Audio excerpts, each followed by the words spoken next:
O ingrediente que eu acho que é essencial nesse molho é o gengibre. Você pode usar o gengibre fresco, você pode usar gengibre em pó, ou então você pode usar o gengibre em conserva. A quantidade é uma coisa muito, assim, delicada, porque depende de pessoas para pessoas.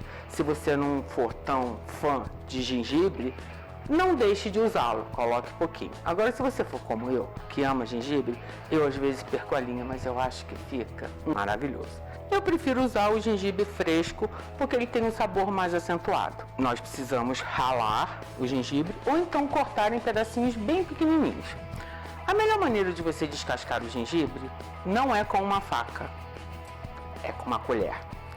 Eu sempre gosto de pegar uma colher que tenha uma pontinha, porque às vezes as colheres arredondadas fica mais difícil. Aí você segura o gengibre assim, bem firme, e você com a colher, você vai deslizar. Dessa maneira, a casca que sai, ela é fininha e você não rouba com a faca nenhum pedacinho do gengibre. Não tem problema nos buraquinhos onde ficam os brotos, você com a colher vai raspando até essas partes que às vezes não estão muito boas. Ó, a própria colher retira e você vai lá retirando só mesmo a casca fininha. Eu comentei com vocês que eu prefiro ralar. Você ralando o gengibre, ele acaba liberando mais rapidamente o sumo, que vai ser incorporado no molho melhor. Eu tenho esse ralador bem velhinho, mas ele tem esse dispenser aqui que cai o gengibre, eu acho que ele é ótimo. Olha só, ele fica uma pasta bem umedecida. Bom, agora aqui a gente vai começar a adicionar os ingredientes. Vou colocar o gengibre. Aproximadamente umas 2 colheres dessa, que seria uma colher de chá mais gordinha. Não é uma colher de sobremesa, mas também não é uma colher de chá tradicional. Ela fica ali no meio do caminho. Eu tenho aqui 4 colheres de sopa rasas de açúcar mascavo. Mas você pode usar açúcar demerara, açúcar refinado, açúcar cristal, açúcar de sua preferência. Eu gosto de usar o açúcar mascavo porque ele até ajuda a dar uma cremosidade maior. Como também, caso você queira um molho mais docinho, é só você adicionar mais açúcar. Eu não gosto de preparações muito doces, mas com esse molho, essa quantidade de açúcar, fica equilibrado. Um pouquinho do sal, o açúcar e a parte também do ácido.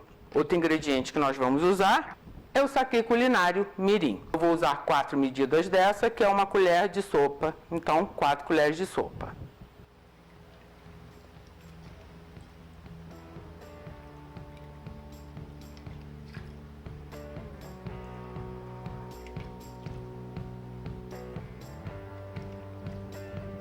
Eu estou usando aqui 50 ml de vinagre de maçã caseiro,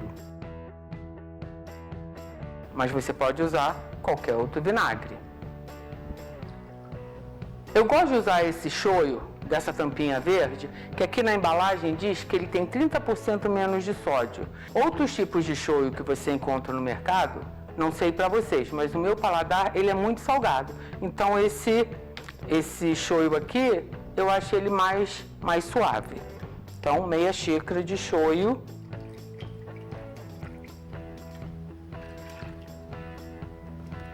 Aí agora a gente vem, mistura bem. Vai deixar em fogo baixo, não precisa ser fogo alto. Mexendo de vez em quando, até começar a levantar fervura. Agora que começou a ferver, eu vou até diminuir um pouco o fogo. Agora eu preciso engrossar o meu molho. Na culinária oriental, eles usam amido de milho, mais conhecido como maizena.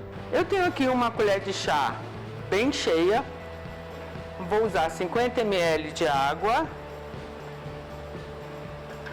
e vou dissolver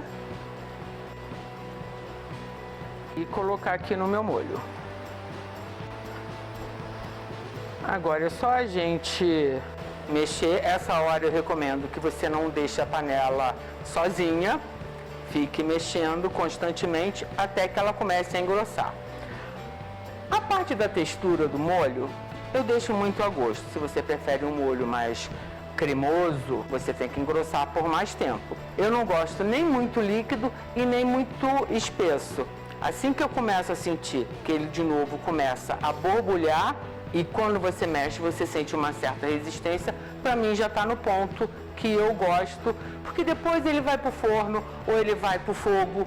Ele indo para a geladeira, ele acaba engrossando e lembre-se bem, como no caso de quando você faz geleia, o molho depois que esfria, ele tem uma consistência mais, assim, ele acaba engrossando mais, ficando mais resistente. Não acho que ele vai ficar grosso na panela e vai ficar daquele jeito ainda quente. Bom, ele já chegou à textura que eu gosto. Como quando eu faço geleia, que eu sempre dou a dica, você vê quando está chegando no ponto pelas bolhas, pela quantidade das bolhas e o tamanho. E outra coisa importante, quando você levanta a colher, as gotas são mais pesadas, porque ela já está encorpando e você já sente que ele já está mais cremosinho, não está tão líquido. Então agora eu vou desligar aqui. Como eu estou usando gengibre fresco, eu gosto de coar, porque senão fica aqueles pedacinhos do gengibre. No caso, se você estiver usando o gengibre em pó, não é necessário coar. Então, vou pegar aqui uma panela com uma peneira. E agora é só passar o molho pela peneira. Você pode vir com uma espátula e ajudar para que ele passe mais rápido. Depois de frio, você pode armazená-lo, como eu comentei, num pote bem fechadinho no Tupperware e levá-lo à geladeira. Eu vou esperar que ele esfrie completamente para vocês verem a textura que eu gosto que ele fique. Então daqui a pouco eu volto. Agora que o molho já esfriou, vocês podem ver a textura que eu prefiro que ele fique.